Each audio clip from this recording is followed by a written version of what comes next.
বক্তব্য শুনবো এই ছায়া সংসদে মাননীয় বিরোধী দলীয় উপনেতা নার্গিস আক্তারের কাছ থেকে তার বক্তব্য।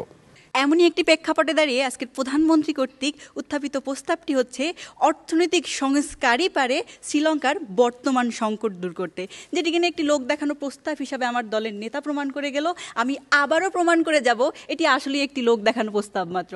মাননীয় স্পিকার, ঋণ খেলাপির মতো ঘটনা পৃথিবীতে এটিই প্রথমবার নয়। এর আগে বহুবার বহু দেশ ঋণ খেলাপির সাথে জড়িত ছিল। তাদের প্রেক্ষাপটটি যদি আমরা একটু বিশ্লেষণ করি তাহলে দেখতে পাই ৩৭৭ খ্রিস্টাব্দে প্রথম যেই দেশটি ঋণ খেলাপির সাথে জড়িত ছিল সেটি ছিল গ্রিস। মাননীয় স্পিকার, যেই গ্রিসকে বলা হতো গণতন্ত্রের সূতি কারিগর, সেই গ্রিসই ঋণগ্রস্ত হয়ে দেউলিয়া হওয়ার পিছনে প্রধান যে কারণ ছিল সেটি ছিল পরপর 3টি সরকারের দায়ভার, যারা কিনা দেশখাতে প্রবৃদ্ধি না পারিয়ে ঋণ নিয়ে দেশ চালাতে সচেষ্ট ছিল।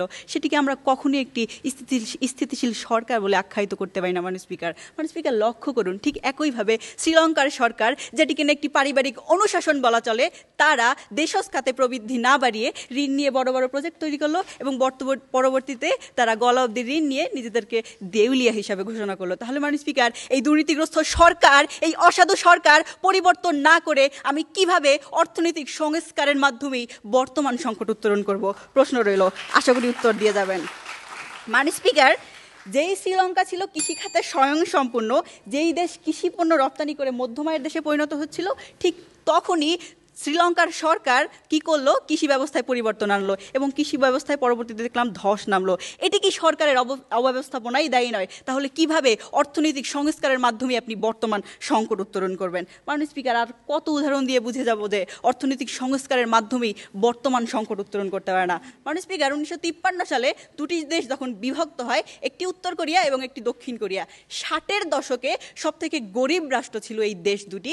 পরবর্তীতে 40 বছরে দক্ষিণ কোরিয়া এমন কি করলো যার জন্য আজকে অর্থনীতিতে 12তম দেশ দক্ষিণ কোরিয়া? মাননীয় স্পিকার, তাদের প্রেক্ষাপটটি যদি একটু বিশ্লেষণ করি, 60-এর দশকে তারা যখন একটি গরিব রাষ্ট্রে পরিণত ছিল, তখন তাদের দেশের সরকার বিভিন্ন প্রতিষ্ঠানের কাছে যায় এবং প্রতিষ্ঠানকে ঋণ দেয়। তারা প্রতিশ্রুতি দেয় তাদের কোনো প্রতিষ্ঠান যদি কোনো কর্মে ঋণ পরিশোধ করতে ব্যর্থ হয় তাহলে তাদের সরকার সেই ঋণ পরিশোধ করবে। যার ফলশ্রুতিতে আমরা দক্ষিণ কোরিয়ায় দেখতে পাই এলজির মতো কোম্পানি, দক্ষিণ কোরিয়ায় দেখতে পাই আমরা স্যামসাংয়ের মতো কোম্পানি, দক্ষিণ কোরিয়ায় দেখতে পাই হুন্ডের মতো হাজার হাজার জনপ্রিয় কোম্পানি। মাননীয় স্পিকার, মুদ্রার ঠিক অপর পিঠে আমি যদি উত্তর কোরিয়ার দিকে তাকাই, উত্তর কোরিয়ার জনগণ, মাননীয় স্পিকার, এখনো মৌলিক চাহিদাগুলো পূরণ করতে গেলে সরকারের কাছ থেকে বাধাপ্রাপ্ত হয়।